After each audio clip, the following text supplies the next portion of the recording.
You know who Haman is in the Qur'an? He's the minister, or one of the ministers of who? Of Fir'aun.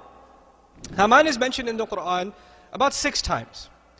And Allah tells us about Haman that Fir'aun commanded him to build him a tower. Fir'aun commanded him to build him a tower. Now, is there a mention of a Haman in the Bible? Sure. Is there a mention of Haman building a tower? Sure. But the Haman in the Bible didn't work for Fir'aun. He worked for another king named Xerxes in the biblical book of Esther. So the biblical Catholic scholars in the 1600s, who were first getting into Orientalist studies, Islamic studies, they looked this thing up in the Qur'an and said, aha, we found a mistake in the Qur'an.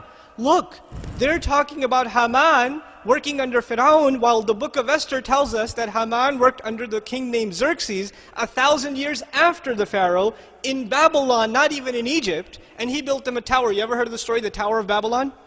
So they challenged the historical integrity of the Qur'an. Ma'adallah, they said, from the disbeliever's point of view, oh, Muhammad must have plagiarized it from a priest and made a mistake because he mixed up the story of the Tower of Babel, right?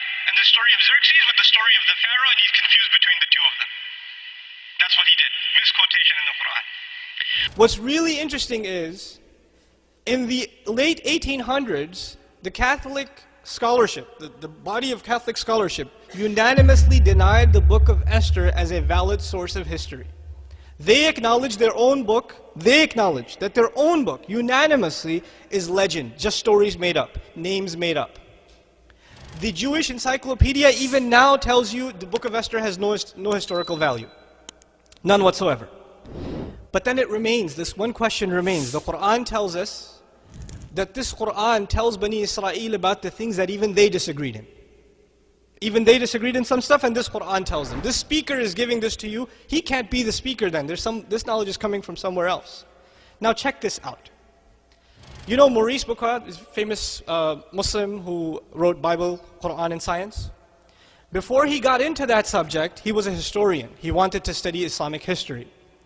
When he came across this problem presented by Catholic priests, he did a little research. You see, what happened in the late 1800s was the Egyptian hieroglyphics were now being revived as a language, because hieroglyphics had died about almost 2,000 years before the Prophet ﷺ.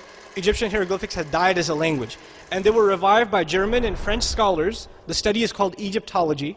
They traveled to Egypt, they studied the hieroglyphics, and they developed a scheme of, spelling those images and turning them into pronounceable words and all this stuff. Okay, it started about 120, 130 years ago. So they got into this study, and they made documentations of who the ministers that are mentioned in the documents of the Egyptians, what their roles were, etc., etc. Maurice travels to France, goes to an Egyptologist and asks him, by the way, in your records, did you see any name Haman?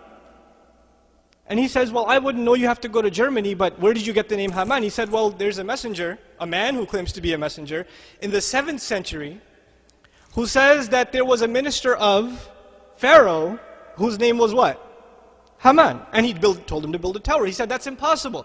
Nobody could have had access to any names from that time, because the language has already died at the Prophet's time for how long already? 2,000 years. So he travels to Germany to look up the names of different architects and constructors and ministers under the name, under the Pharaoh, specifically under the Pharaoh at the time of historical era of Musa a.s., of Moses. What does he find? Haman, minister of the stone quarries, construction. This name is discovered in the 1900s. They actually have a statue in Austria, I believe. Haman written on it underneath. They revived it from Egypt. His name is Haman in Austria. The statue is sitting there. Now we don't know for sure if that's the Haman of the Qur'an, but still the name exists. The fact that he's in charge of construction exists, and this is something they didn't have, but which speaker had? The Messenger of Allah, but actually the speaker is who then? Allah subhanahu wa ta'ala. Experience the beauty of Islam and bring happiness into your life with our app One Islam TV. You will have access to a wide variety of interesting documentaries, inspiring lectures, and so much more. Download One Islam TV from the Apple or Google Play Store today.